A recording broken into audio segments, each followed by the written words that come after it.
Siblings is a 1963 novella by Brigitte Reimann.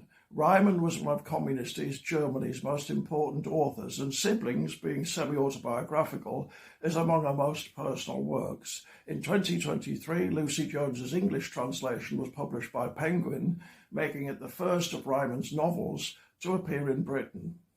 Reimann once famously declared that she'd rather live 30 wild years than 70 sensible ones.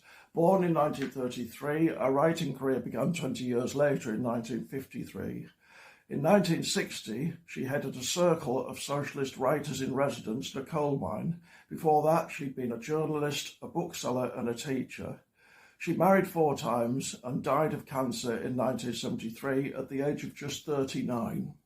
Siblings is set in East Germany in 1960, just before the imposition of the Berlin Wall. Elisabeth Arendt, the protagonist, has 2 brothers. One much older than her, called Konrad, who left the German Democratic Republic, the GDR, some time ago. The other, called Uli, who's just a year older than her. Elisabeth despises Konrad because she sees him as a traitor.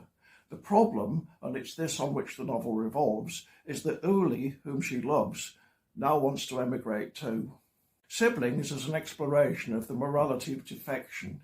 Elizabeth is resolutely against it. Part of the problem is that Uli is, like her, committed to communism and says he'll carry it into the West. I've never doubted, even in my darkest moments, he says at one point, that the future will be communist.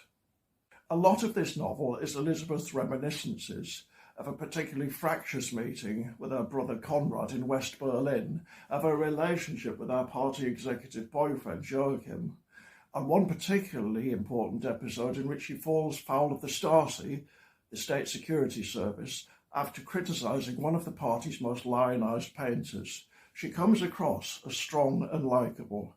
Through her, the novel raises the question, is it better to live in a relatively deprived world with passionate ideals, or a materially fulfilled one without?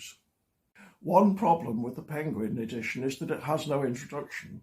As a result, I think most readers are likely to see Elizabeth as, at best, endearingly naive. Surely her own experiences, plus the history of state socialism since Lenin, should have persuaded her that the GDR is bound to end badly. But this ignores the real historical context. According to Francis Spufford, whose 2010 short story collection, Red Plenty, is the product of extensive research into that era, for a while in the late 1950s and early 1960s, people in the West felt the same mesmerised disquiet over Soviet growth that they were going to feel for Japanese growth in the 1970s and 1980s, and for Chinese and Indian growth from the 1990s on. Beneath several layers of varnish, the phenomenon was real. Of course, this significantly alters how we see Elizabeth, and also Brigitte Reimann, and it opens a whole new can of worms.